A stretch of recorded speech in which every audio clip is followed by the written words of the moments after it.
Things like this usually don't happen in a community like ours. It's very tragic. Investigators release autopsy reports today for 8 members of an Ohio family killed execution style. We begin tonight with a deadline that has passed for the mother of 2 missing children from Rexburg. Hey everyone, welcome to my channel. My name is Amanda, and in this channel we talk about all things true crime related. Please make sure to like the video and subscribe to the channel, as they're both free ways to really help me out. I'm trying to get my channel up there. Please make sure to also share the video with any friends that you have that may like true crime. So I have to say that everyone in this video is innocent until proven guilty, and all crimes are alleged. And I just want to throw this out there that I am no expert in this case or any other case, so please feel free to comment below if I'm missing something or if I got something incorrect. As I like to do in all my videos, I want to start off by discussing the victim. Cassie Carli was born on May 11th, 1984 in Lafayette, Louisiana. Now, I didn't really see anything regarding her mother's name, but I did see her father, Andrew, and she has a sister, Rayanne, that will both be part of the story later on as we discuss what happened to her. Now, although she was born in Louisiana, she moved to Florida's Panhandle, where she graduated from Navarre High School, went on to earn her bachelor's degree in business management. Now, I want to get into some background between Cassie and Marcus Spanevelo, who is her accused killer. And some of these details actually came from Cassie herself. In a GoFundMe for legal fees to help with the custody battle that she had going on with Marcus when she died, she met Marcus in July of 2017 in what she said was in the heels of a rough spot in her life. She would describe it as she was basically vulnerable at this point when she met Marcus, and then just a few months into their relationship, she found out she was pregnant. Cassie had experienced infertility in her first marriage, and she just wanted a family so bad. So according to her, she would justify some of Marcus's actions, behaviors, until just one day she couldn't anymore. She had to leave. There was no way that she could live her life like this. She didn't want it for her or for her daughter.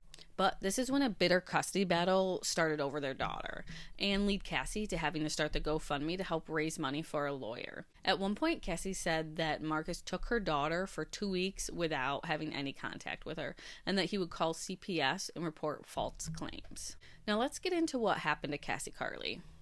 On March 27, 2022, around 7 p.m., Cassie would tell her dad, Andrew, that she would be right back. She was just running close by to a meeting spot to get her daughter from Marcus.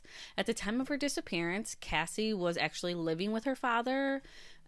Custody battle, I'm sure, was draining a lot of her funds, and she was staying with him. So when he woke up a few hours later to an empty house, he began to worry.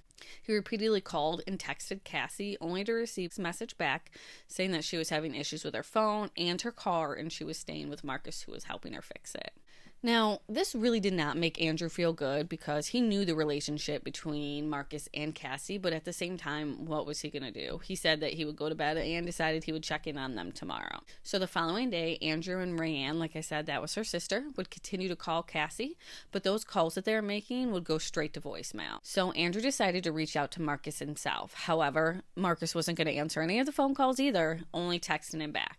In the messages he sent Andrew, and then would again send Rayanne because he's a piece of shit, he said that the night prior, Cassie wanted to get dropped off in the middle of nowhere with their 4-year-old daughter to make her way to a friend's house that lived in that area. Now, this was a red flag to her family. First, getting dropped off in the middle of nowhere with their daughter is just not smart, and they don't think she would have done that. But this friend that she was talking about, or supposedly talking about, had moved from that area a while ago. But of course, Marcus didn't know that because he wasn't a part of her life like that.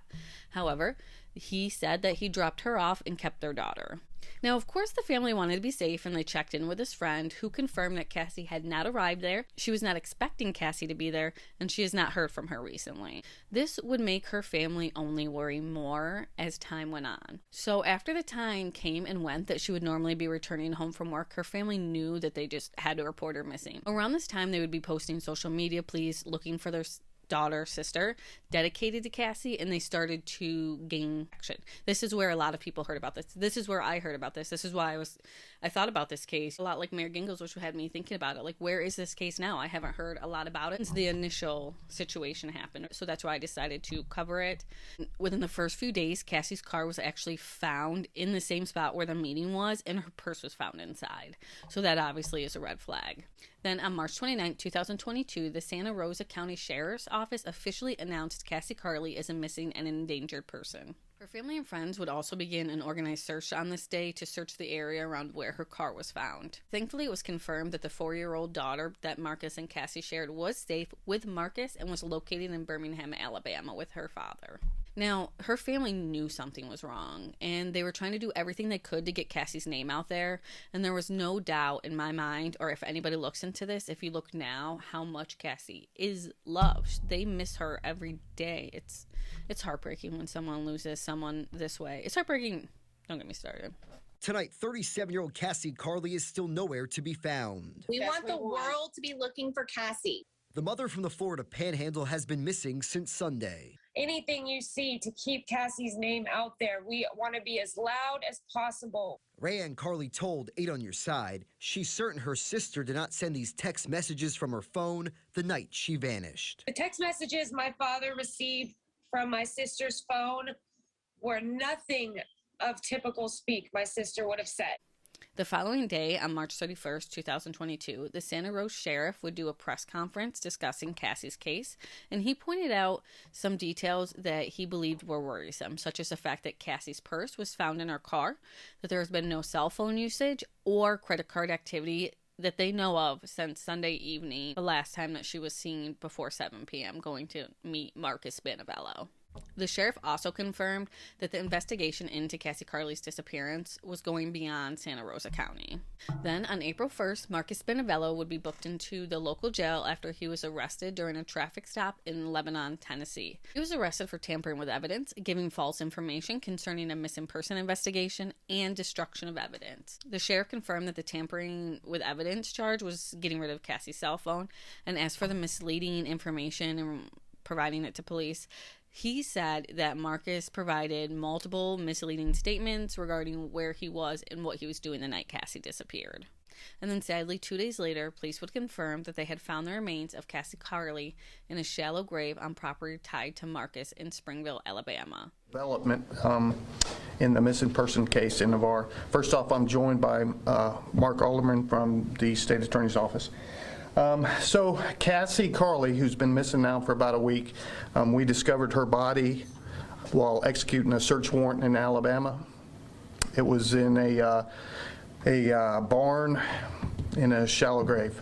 So it's not the ending that we wanted, obviously, but we're hoping to provide a little closure for the family. And also, as you know, as we reported earlier, the suspect is currently in jail in Maury County, Tennessee. From what I saw, it was one of 2 addresses that police had for Marcus, and they found the shallow grave while they were executing a search warrant on that property. Marcus would be in court on those 3 charges and would be given a $21,000 bail. However, he was actually on hold out of Alabama because he missed a court date for a speeding ticket. So this meant that even though he posted a $21,000 bail, that he would not be able to be released because of the hold in Alabama, from my understanding. Remember, no expert, no legal expert. Just if you post a bail on one charge and you're on hold for another, in my mind, that means you're not getting out no matter what. The case went pretty quiet until September 2022, when Marcus was in Santa Rosa County Court for a pretrial hearing to move forward with the trial date of October 17th. However, a week before this trial, the charges, like I said, in Santa Rosa County, Florida, were dropped. The tampering with evidence and the misleading information charges were dropped. Now, these charges were dropped just as the state of Alabama announced that Marcus was indicted by a grand jury for the abuse of a corpse in relation to Cassie's death. Florida prosecutors said that they dropped the charges to allow extradition for Marcus to Alabama on the more serious charge that would come with a max sentence of 10 years. So the Florida charges, I'm sure the tampering with evidence, were very minuscule compared to at least 10 years in prison. Once he was in St. Clair County, Alabama, it would be determined that he was denied bail as the judge cited him a flight risk. Now, around the same time, which was 6 months after Cassie's death, an autopsy would be released indicating that her cause of death was determined as undetermined, which meant that they cannot tell what caused her death. Thankfully, in January 2023, a federal grand jury indicted Marcus on 1 count of kidnapping resulting in death.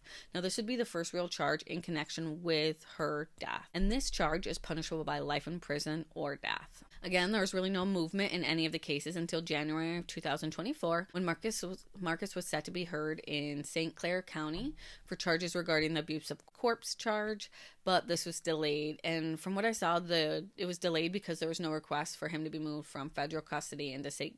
Clair County custody in Alabama for him to go to those court hearings. But it looks like, from what I was able to see, the Alabama charges, since they were delayed, nothing's really happened, and it looks like that may be taking place once the federal charges are done. Clearly, as I just said, with the punishments, the federal charges have obviously more serious penalties to them, so it makes sense that those went first. And now for those federal charges, a trial was actually set for April 28, 2025, this year. But in January of 2025, President Trump signed an executive order reinstating the death penalty, which led the Department of Justice to announce in February that they were actually reviewing Marcus Spanevelo's case for the death penalty. So now his federal trial is delayed. It looks like, from what I was able to find, that it is delayed until at least September of 2025.